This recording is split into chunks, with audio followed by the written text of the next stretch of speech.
A floresta se erguia opressiva, um paredão de árvores ancestrais e galhos retorcidos.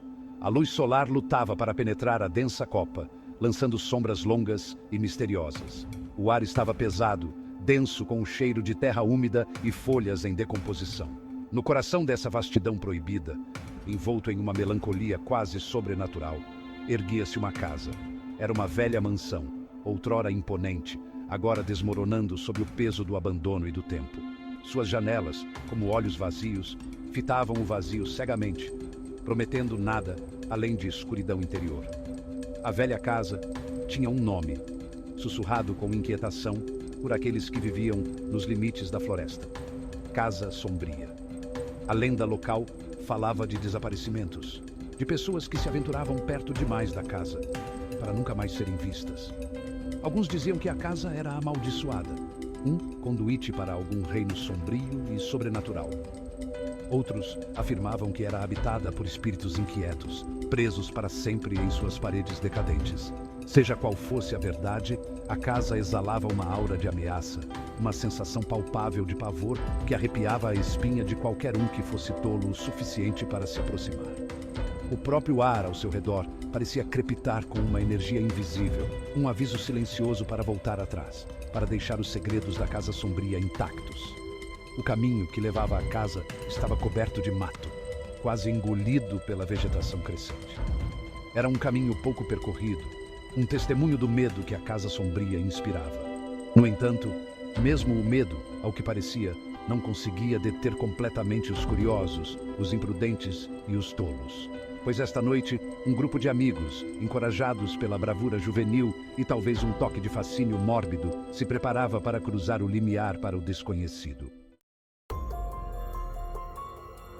Qual é, galera? Vamos ver qual é a grande coisa.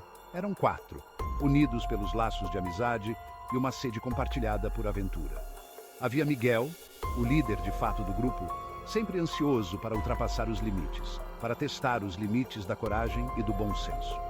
Ao lado dele estava Rafael, seu comportamento habitualmente despreocupado, substituído por um olhar de apreensão ao se aproximarem da casa.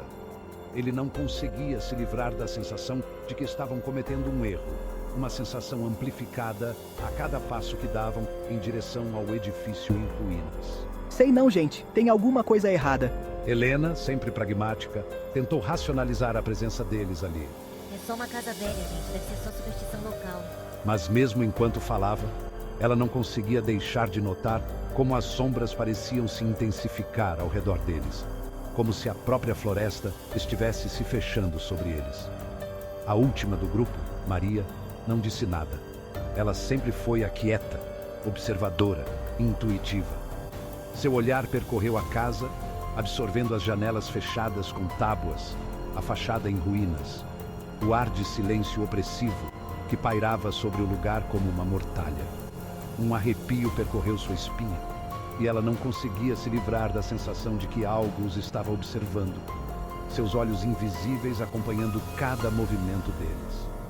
Eles tinham vindo para a Casa Sombria por causa de uma aposta, um desafio imprudente feito em uma noite alimentada por cerveja barata e bravata adolescente. Agora, à beira do desconhecido, a realidade de sua situação começou a se instalar. As histórias descartadas como mero folclore apenas algumas horas atrás, agora assumiam um ar arrepiante de plausibilidade. Mas era tarde demais para voltar atrás. Eles tinham ido longe demais, sua curiosidade superando sua apreensão. Qual é, galera? Vamos ver qual é a grande coisa. Suas palavras deveriam soar corajosas, confiantes, mas nem ele conseguia disfarçar a nota de incerteza que se insinuava em sua voz. A porta da frente, apodrecida e pendurada precariamente nas dobradiças, se abriu com um rangido que pareceu ecoar pela floresta. Um cheiro de mofo, como o hálito do próprio tempo, emanou para recebê-los, carregando consigo o odor de decomposição e algo mais, algo indefinível, mas inegavelmente sinistro. O ar dentro da casa era visivelmente mais frio, um contraste gritante com a úmida noite de verão. Ele pressionava a pele deles como dedos gelados, enviando um arrepio por suas espinhas. O salão principal estava envolto em escuridão, iluminado apenas pelos fragmentos de luar que penetravam pelas frestas das janelas fechadas com tábuas. Partículas de poeira dançavam nos raios pálidos, rodopiando como fantasmas em miniatura perturbados em seu sono. O silêncio era absoluto, quebrado apenas pelo som de suas próprias respirações e o bater frenético de seus corações. Tem alguém aí? Miguel gritou, sua voz ecoando assustadoramente no silêncio. A única resposta foi o sussurro do vento assobiando pelas janelas quebradas, um som que parecia imitar sua bravata anterior, agora reduzida a um mero gemido diante da atmosfera opressiva da casa. Rafael jurou ter ouvido um leve sussurro em resposta, um murmúrio sibilante que parecia se originar das próprias paredes. Mas quando ele se virou para identificar a fonte, não havia nada lá. Vocês ouviram isso? Helena, com a mão tremendo ligeiramente, pegou o celular, usando sua luz fraca para iluminar os arredores. O feixe de luz percorreu móveis empoeirados, cobertos por teias de aranha. Retratos desbotados nas paredes que pareciam observar cada movimento deles com olhos críticos, e uma grande escadaria que desaparecia na escuridão do andar superior. Cada objeto parecia impregnado de uma sensação de memórias esquecidas, de vidas vividas e perdidas dentro daquelas paredes. Eu não gosto desse lugar. É ruim. Maria, com os sentidos em alerta máximo, sentiu um sopro frio em sua bochecha, como se uma presença invisível tivesse acabado de passar.